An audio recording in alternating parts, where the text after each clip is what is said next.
We cannot know what to do until we know what story we are a part of.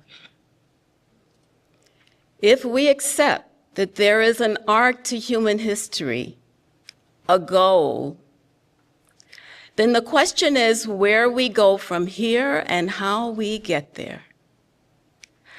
Because we have not yet achieved a perfect society, we must approach efforts to progress forward with a willingness to learn.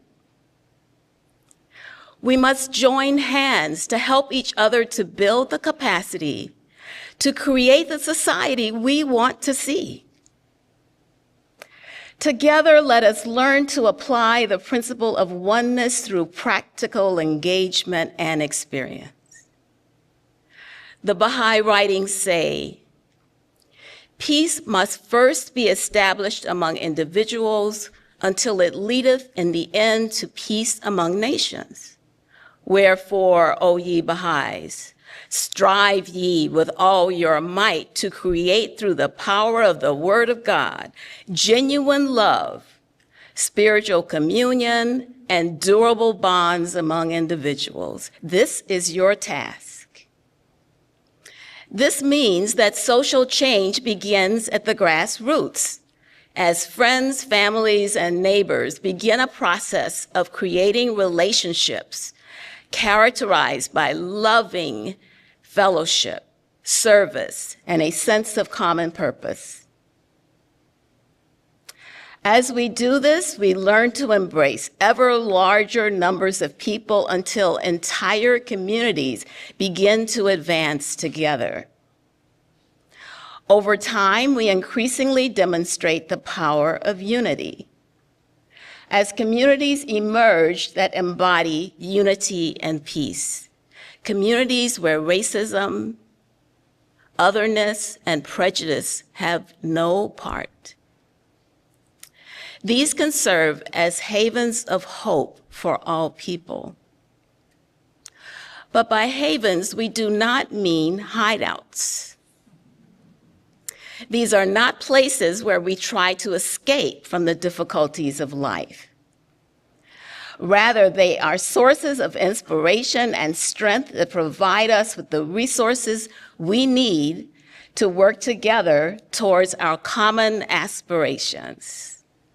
Such havens, large and small, cultivate environments in which children can be raised, untainted by any form of racial, national, or religious prejudice.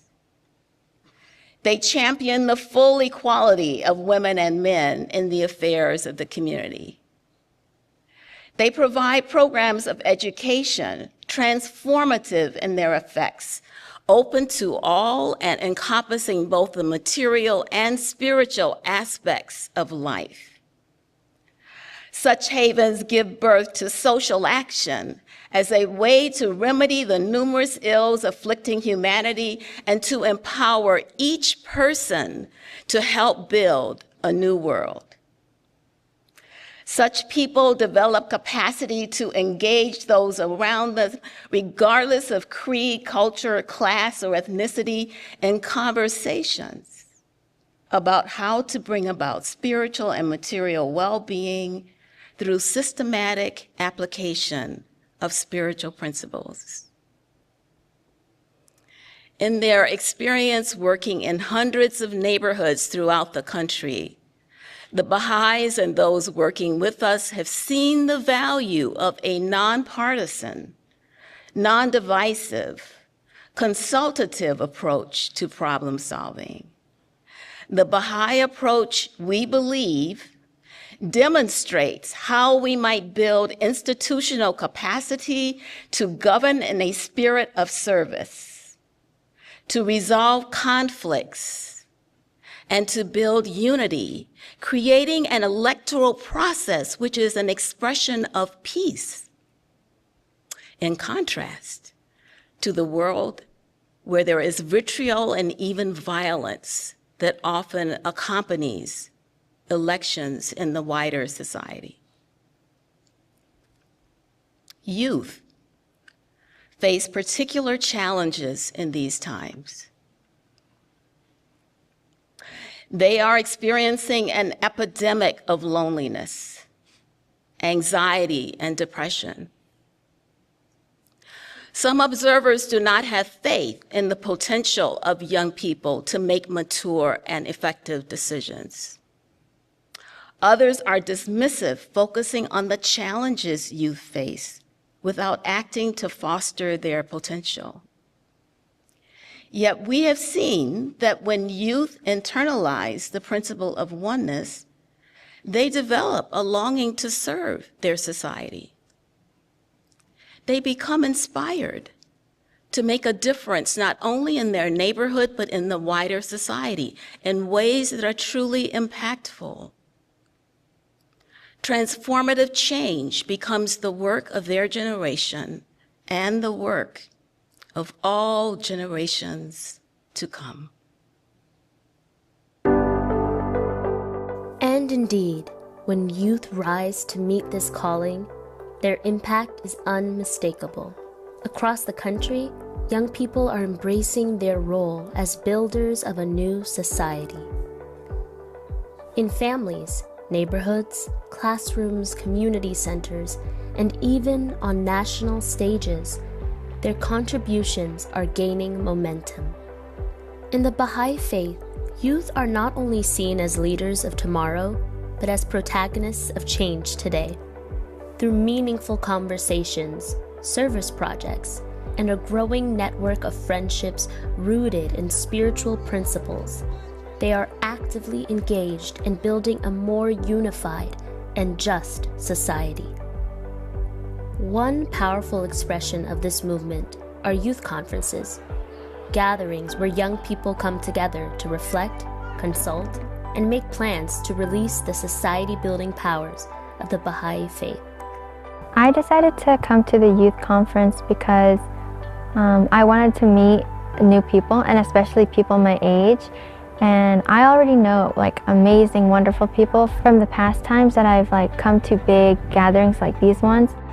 And it is a conference with the hope of increasing capacity to engage in meaningful conversations. During the conference, we've really talked about the power that youth have in this day and age, about how our unique gifts are helping us bring humanity forward.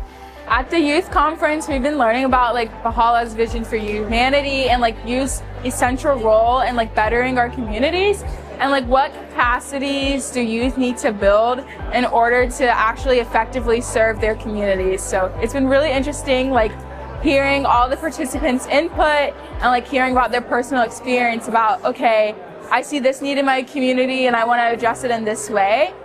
So far at the conference, I've been really enjoying myself. I find it really easy to socialize and make friends because the people are so welcoming and kind. They come up to you, they saying, "Hi, what's your name?" It's just such a welcoming community, and it's just you want to be friends with everyone and they want to be friends with you. We've talked about topics such as universal peace. We've talked about how can we as youth empower other youth to strive for building a better community, more positive community, a community based on principles like truthfulness, based on principles like love. And it's been so great to be able to pick each other's brains and get to talk so much about how we can build better communities.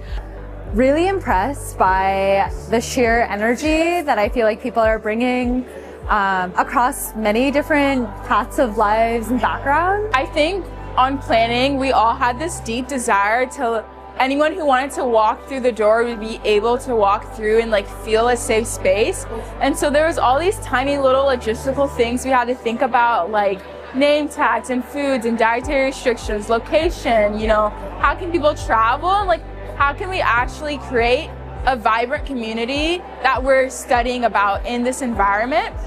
And now seeing it all come to life and seeing all the youth smiles and laughter and singing songs with them, it made all the consultation that went into planning the conference feel so rich, and it was so exciting to see the results of it. So I was really happy that people seemed to be happy about the conference. I had no expectations. I only know one fellow member who seemed very engaging And when he said, do you want to go to a conference? I was very open to see people similar, like-minded as him. So I had the impression of meeting people that were engaged, kind, welcoming, but also willing to learn. I think other religions, they talk about this is what we're doing as a religion, this is what we're reading, but you don't have them like go into like different smaller groups and talk about what is the gap that we're looking to fill from your knowledge, what is the gap between another person looking to fill in their knowledge, and how do we come together? So I think as a non-Baha'i, so that was something new and like surprising for me to see today. Here I'm learning about, right now we're talking about like unity and stuff, and we're actually working on a project right now. How like you can start off as a seed and then it grows into a lot of these human virtues, and then that tree, like an apple, like the seeds drop, and then those seeds are like new people. Like when you share the ideas, you like plant a new seed and that person grows and they drop a seed and it keeps going. So far, what we've been learning about in my group specifically is the difference between like a material life and society, and then a life with material and spiritual. Let your heart burn with loving kindness for all who may cross your path. We just painted that one, and then I was thinking about that one all day because I was like, oh, it's just like such a sweet quote to be like, just be like, have as much love as possible for everybody around you.